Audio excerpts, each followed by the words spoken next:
Hello dear friend, आप सभी का इजी लर्न में स्वागत है। आई होप आप सभी अच्छे होंगे और अपनी स्टडी प्रॉपर तरीके से कर रहे होंगे। तो आज हम लोग डीएलएड फर्स्ट सेमेस्टर का छठा प्रश्न पत्र हिंदी का देखेंगे। इससे पहले मैंने आपको 12वीं क्लास करा दी थी। आज जो हमारी रहेगी वो 13वीं क्लास रहेगी। तो जो नेक्स्ट क्लास में थी हमने कहाँ तक कर लिया था, हमने सामूहिक वाचन तक हमने कंप्लीट कर लिया था। तो यहाँ तक आपका हमने नेक्स्ट क्लास में करा लिया था। आज जो हमारी क्लास रहेगी उसमें हम लोग देखेंगे उत्तम शास्त्र वाचन की गुण।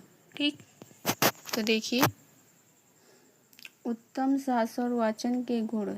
देखिए पहला गुण, पढ़ते समय अर्ध विराम का ध्यान रखना चाहिए। मतलब कि पढ़ते समय अर्ध विराम का ध्यान रखना चाहिए। वहीं पे दूसरा है, प्रत्येक शब्द वर्ण का उच्चारण शुद्ध रूप करना चाहिए। मान लो प्रत्येक शब्द का जो वर्ण उच्चारण है वो शुद्ध करना चाहिए। ठीक, वहीं पे तीसरा है, वाचन में प्रवाह एवं गति पर नियंत्रण रखना चाहिए। मान लो किसी चीज का हम अगर वाचन कर रहे हैं तो उसकी क्या गति पर, मतलब कि गति स्पीड पर हमें नियंत्रण ध्यान देना चाहिए। ठीक, चौथा है, वाचन उसी विषय का करना चाहिए जिसमें रुचि हो। मान लो हमें वाचन किस में करना चाहिए, हमें वाचन उसी विषय से रिलेटेड करना चाहिए जिस सब्जेक्ट में हमें रुचि हो। ठीक, आगे देखेंगे। अब हम लोग देखेंगे मौन वाचन। इससे पहले हम लोगों ने देखा था पठन। ठीक, अब देखेंगे मौन वाचन। देखिए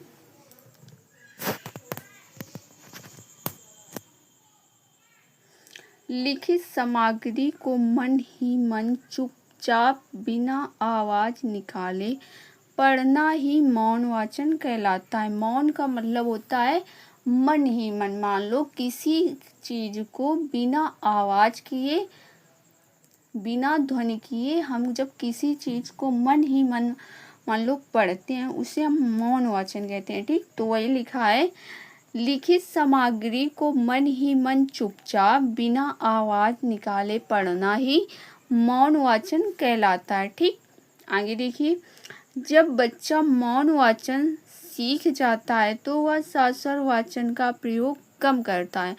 जब बच्चा मौन वाचन सीख जाता है तो वो जो शास्त्र वाचन होता है, शास्त्र का मतलब होता है आवाज करके पढ़ना, जो होता है उसका प्रयोग बच्चा कम करता है। ठीक, आगे देखिए, कम करता है। देखिए आगे, क्योंकि मौन वाचन में थकान कम होती है और समय की बचत भी होती है। ठीक, मौन वाचन के समय छात्र चिंतन भी करता है। मान लीजिए अगर हम किसी चीज को मन ही मन पढ़ रहे हैं, ठीक, तो उसमें क्या होगा कि मन ही मन पढ़ने पे बच्चे की ऊर्जा जो होती है वो कम खत्म होती है। ठीक, और उसे थकान भी महसूस कम होती है। और इसमें क्या होता है कि मन ही मन जब हम किसी चीज को पढ़ते हैं तो उसमें छात्र क्या चिंतन भी करता है। ठीक, आगे देखिए,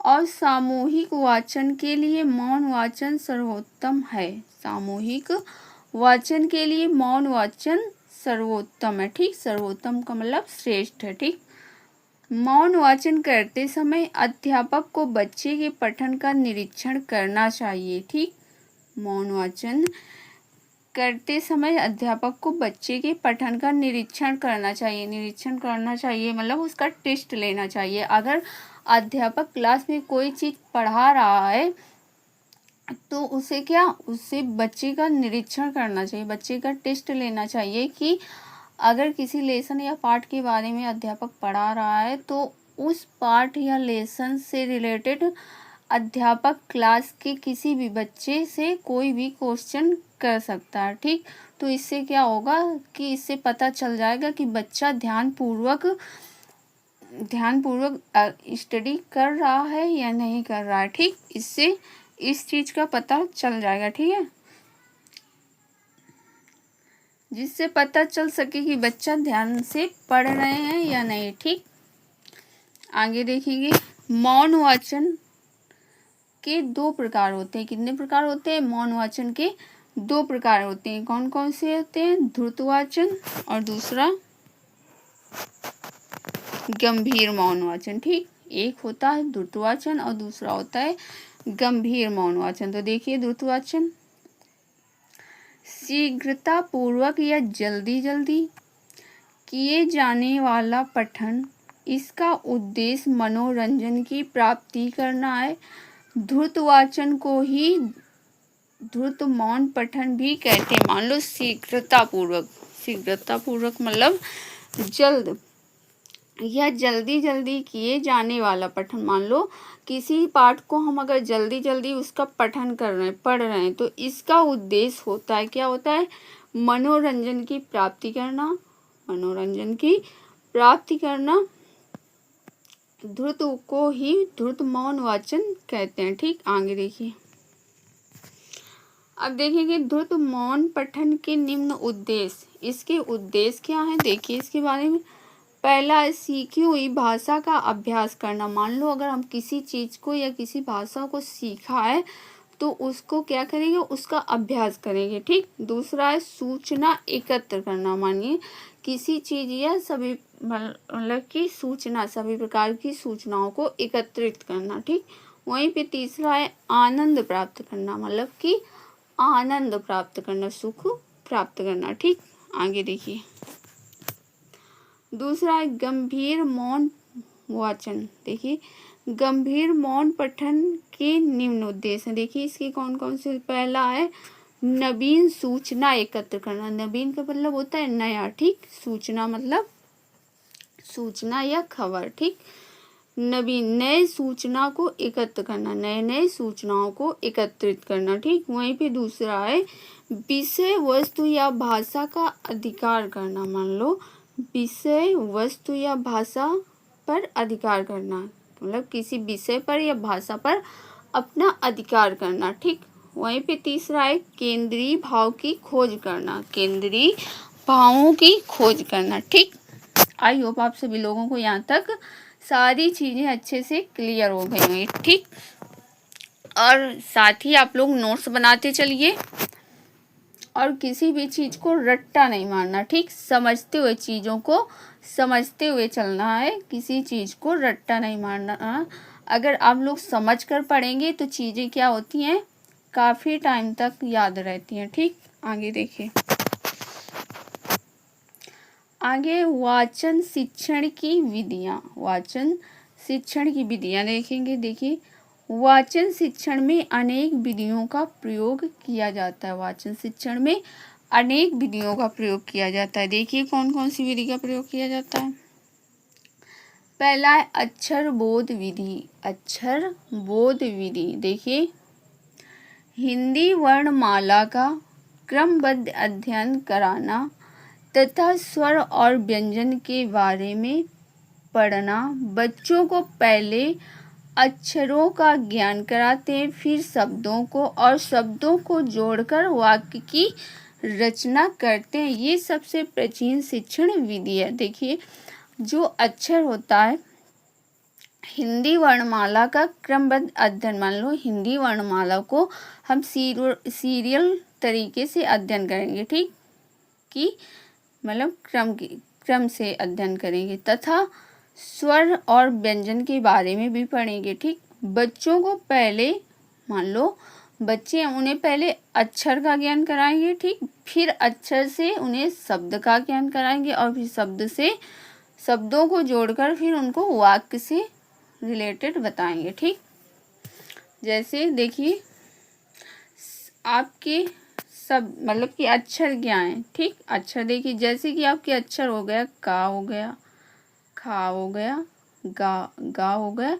ये आपके अक्षर हैं, ठीक, ये आपके अक्षर हैं। अक्षर के बाद आपको क्या करना है, अक्षर के बाद आपको शब्द बनाना बच्चों को सिखाना है। कैसे सिखाना है, जैसे कि आप बच्चों को सिखाएंगे का, ठीक, मा, ल, ये आप बच्चों को अक्षर, एक एक अक्षर को जोड़कर उनको शब्द बनाना सिखाएंगे। तो ये आपका हो जाएगा कमल, ठीक।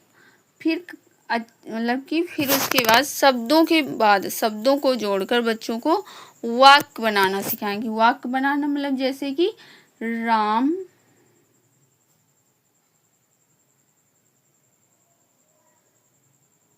राम वनवास जाते हैं, ये आपका वाक्य हो गया, ठीक। आगे देखिए, दूसरा है ध्वनि सामविधि। ध्वनि सामविधि, देखिए इसमें क्या है, इसमें एक सी ध्वनियों वाले शब्दों का एक साथ सिखाते हैं। इसमें एक सी ध्वनियों वाले शब्दों को एक साथ सिखाते हैं तथा यह ध्वनि सामविधि कहलाती है। फिर से देख लीजिए डेफिनेशन, इसमें एक सी ध्वनियों वाले शब्दों को एक साथ सिखाते हैं तथा यह ध्वनि सामविधि कहलाती है। मतलब कि इसमें क्या होता है कि एक जैसी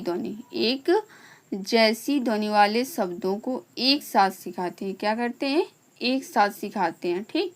इसे हम सामविधि कहते हैं। जैसे श्रम, भ्रम, क्रम, ये आपके क्या हो गए, ये आपके एक ध्वनि है, मतलब कि तीनों की सेम ध्वनि है, ठीक। आगे देखिए, यहाँ पे तीसरा नंबर डालना। अब देखेंगे वाक्य शिक्षण विधि। वाक्य शिक्षण विधि की, इसमें शब्दों को जोड़कर वाक्य बनाना सिखाया। इसमें क्या होता है, इसमें शब्दों को जोड़कर, ठीक, इसमें शब्दों को जोड़कर वाक्य बनाना मतलब कि वाक्य बनाना सिखाया जाता है, ठीक। क्योंकि बच्चा अपने मन के भावों को अक्षर और शब्दों में व्यक्त नहीं कर सकता।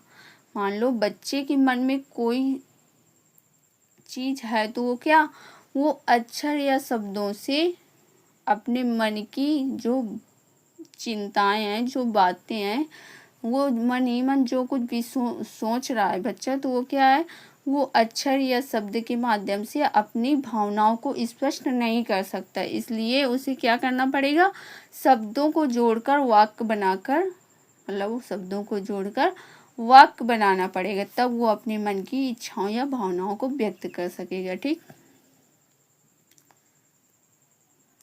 इसलिए पढ़ना सिखाने के लिए वाक्य शिक्षण विधि का प्रयोग किया जाता है। इसलिए पढ़ना सिखाने के लिए वाक्य शिक्षण विधि का प्रयोग किया जाता है, ठीक। आगे देखिए, जैसे देखिए बच्चा अपनी भावों को या अपनी बातों को या अपने मन में कोई भी चीज जो उसके मन में चल रही है, तो कैसे वो किस तरह से अपने मन की बात को स्पष्ट बता सकता है। देखिए, चित्रों, चार्ट, श्यामपट्ट आदि में वाक्यों को लिखकर बच्चा शिक्षण का अनुकरण करके वाक्य बनाना सीखे और बोलना भी।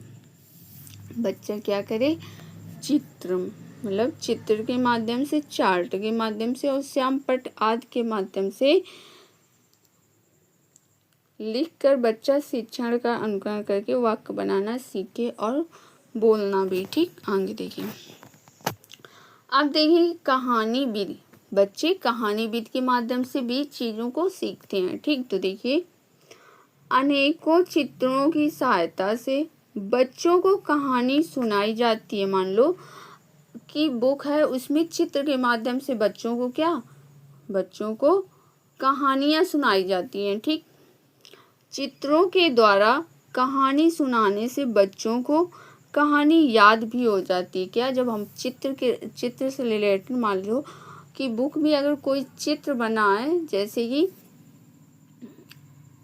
जैसे आप इसमें देख लीजिए कि ककारा है, तो उसमें क्या बच्चों को चित्र के माध्यम से अगर सिखाएंगे तो उनको जल्दी याद होगा और उनको काफ़ी लंबे समय तक याद रहेगा। ठीक, वो जल्दी से चीज़ों को भूलेंगे नहीं। ठीक, तो वही कहा गया है कि बच्चों को कहानी, चित्रों के द्वारा कहानी सुनाने से बच्चों को कहानी याद भी हो जाती है और वो समझ जाते हैं। साथ ही बच्चों में नैतिक शिक्षा का भी ज्ञान होता है। साथ ही मान लो कहानी के माध्यम से अगर बच्चों को कोई चीज़ सिखाओगे तो उनको जल्दी से चीज़ें याद हो जाती हैं और उन्हें नैतिक शिक्षा का भी ज्ञान होता है। ठीक, आगे देखिए।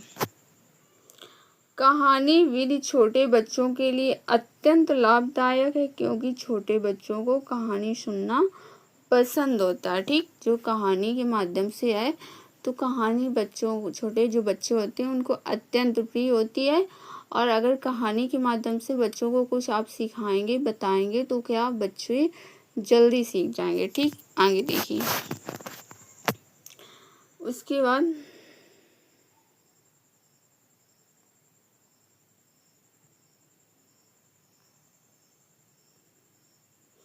इस पे डाल लेना 5 नंबर। ठीक, आगे देखिए कि सामूहिक पठन विधि। सामूहिक पठन विधि मतलब सामूहिक का मतलब होता है कि समूह बनाकर पढ़ना। ठीक, इसमें सभी बच्चे साथ में पठन करते हैं। पहाड़ों का, गीतों का, कविताओं का सभी छात्र एक साथ अनुकरण करते हैं। इससे लय, गति, आरोह अवरोह सहित पठन किया जाता है। परंतु इस विधि से आसपास की कक्षाओं में परेशानी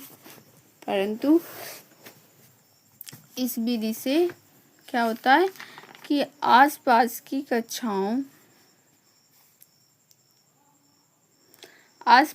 कक्षाओं में परेशानी हो सकती है। मान लो अगर बच्चे समूह बनाकर और आवाज़ करके मतलब कि गति, लय, स्वर के साथ अगर कोई चीज़ तेजी आवाज़ में पढ़ रहे हैं तो उससे क्या होगा कि जो अगल बगल की कक्षाएं होंगी वो डिस्टर्बेंस करेंगी। ठीक, उन्हें दिक्कत होगी। ठीक,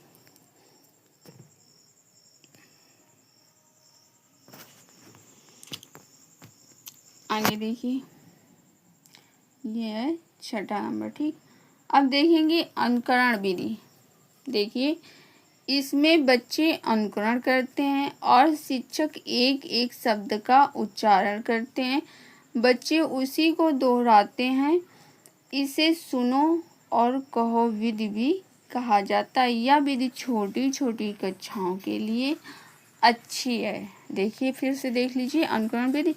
इसमें बच्चे अनुकरण, मान लो इसमें बच्चे किसी चीज़ के बारे में अनुकरण करते हैं और शिक्षक एक एक शब्द का उच्चारण करते हैं और शिक्षक जो होते हैं वो एक एक शब्दों का उच्चारण सहित चीज़ें बताते हैं।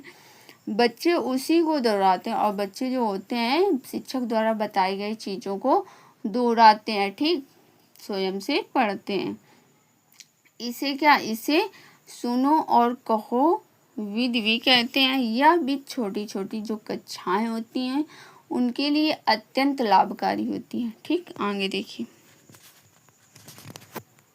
आगे है साक्षर विधि। साक्षर विधि देखिए, इस विधि में वस्तुओं, चित्रों, खिलौनों आदि के आगे उनके नाम कार्डों पर लिखकर रखे जाते हैं।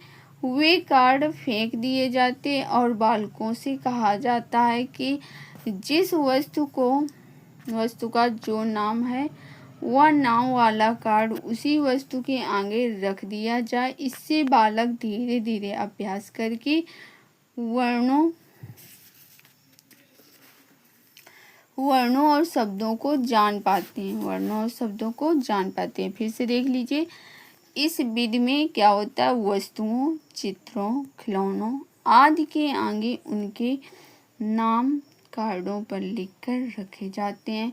वे कार्ड फेंक दिए जाते हैं और बच्चों से कहा जाता है कि जिस वस्तु का जो नाम है वह नाम वाला कार्ड उसी वस्तु के आगे रख दिया जाए। इससे बालक धीरे धीरे अभ्यास करके उनके वर्णों और शब्दों को जान जाते हैं। ठीक, आगे देखिए। इस विधि का प्रयोग मॉन्टेसरी ने किया था। जो इस जो अनुकरण विधि, अनुकरण नहीं मतलब ये जो साक्षर विधि है, इस विधि का प्रयोग मॉन्टेसरी की वाले जो स्कूल होते हैं उन्होंने किया था। ठीक, आगे देखिए।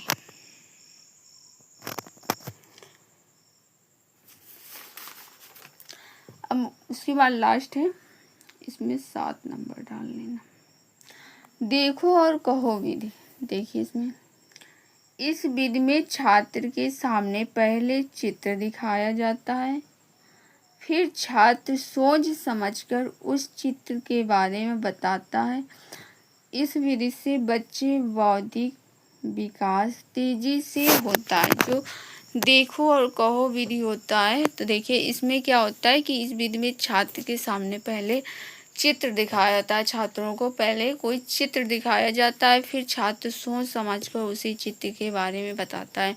मान लो जब छात्र को कोई चित्र दिखाएंगे, फिर छात्र से उस चित्र से रिलेटेड जब कोई क्वेश्चन पूछेंगे तो छात्र उस मतलब कि चित्र को देखकर सोच समझकर उस चित्र के बारे में बताता है। इस विधि से बच्चे बौद्धिक विकास तेजी से करते हैं। जो बच्चे होते हैं उनका बौद्धिक विकास तेजी से होता है, उनकी बुद्धि का विकास तेजी से होता है। जैसे कमल का फूल दिखाकर पूछना। मान लो कमल को फूल को बच्चे को दिखाकर उससे रिलेटेड क्वेश्चन करना। ठीक, तो आज जो हमारी क्लास थी यहीं तक थी। आई होप आप सभी को सारी चीज़ें अच्छे से क्लियर हो गई होंगी और अच्छे से समझ भी आ गई होंगी, और साथ ही आप लोग सारे सब्जेक्ट के नोट्स बनाते चल रहे होंगे। तो आप लोग सारी क्लासें टाइम टू टाइम कराई जा रही हैं, तो आप लोग साथ ही नोट्स बनाते चलिए। मिलते हैं नेक्स्ट क्लास में, तब तक के लिए टेक केयर, बाय बाय।